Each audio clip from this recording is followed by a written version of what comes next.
Namaste. Exam and competition success. This is the particular category of Mantra Yoga meditation mobile application that is dedicated to students. They are going to face exams and competitive exams. Hard work, consistency, and results. The trio of these three is very important for a student, and also the endurance. So, what can be so divine? What can ignite or activate the endurance amongst the students at the right time of study? Chapter 16, 17 and 18 from Shukla Yajurveda, we have compiled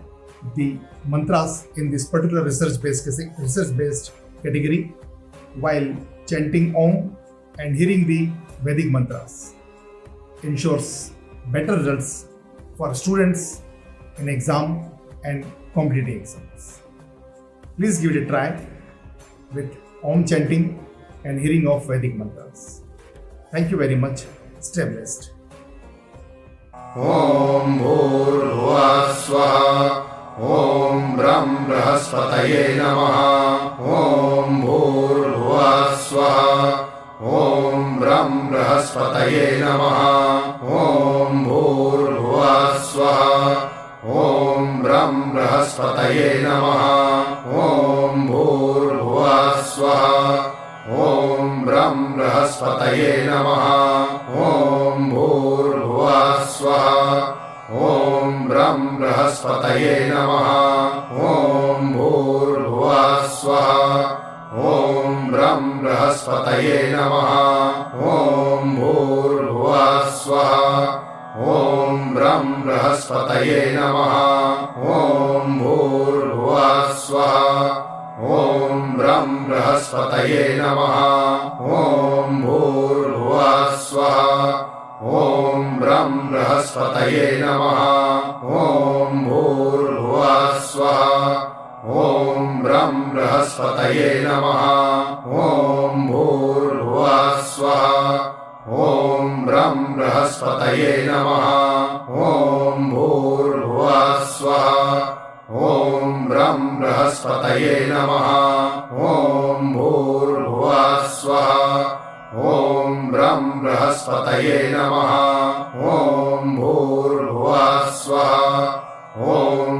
Brihaspataye Namaha Om Bhurvuvah Swaha Om Brahm Brihaspataye Namaha Om Bhurvuvah Swaha Om Brahm Brihaspataye Namaha Om Bhurvuvah Swaha Om Brahm Brihaspataye Namaha Om Bhurvuvah Swaha Om Brahm Brihaspataye Namaha Om Bhurvuvah Swaha Om Brahm Brihaspataye Namaha Om Bhurvuvah Swaha Om Brahm Brihaspataye Namaha Om Bhurvuvah Swaha Om Brahm Brihaspataye Namaha Om Bhurvuvah Swaha Om Brahm Brihaspataye Namaha Om Bhurvuvah Swaha Om Brahm Brihaspataye Namaha Om Bhurvuvah Swaha Om Brahm Brihaspataye Namaha Om Bhurvuvah Swaha Om Brahm Brihaspataye Namaha Om Bhurvuvah Swaha Om Brahm Brihaspataye Namaha Om Bhurvuvah Swaha Om Brahm Brihaspataye Namaha Om Bhurvuvah Swaha Om Brahm Brihaspataye Namaha Om Bhurvuvah Swaha Om Brahm Brihaspataye Namaha Om Bhurvuvah Swaha Om Brahm Brihaspataye Namaha Om Bhurvuvah Swaha Om Brahm Brihaspataye Namaha Om Bhurvuvah Swaha Om Brahm Brihaspataye Namaha Om Bhurvuvah Swaha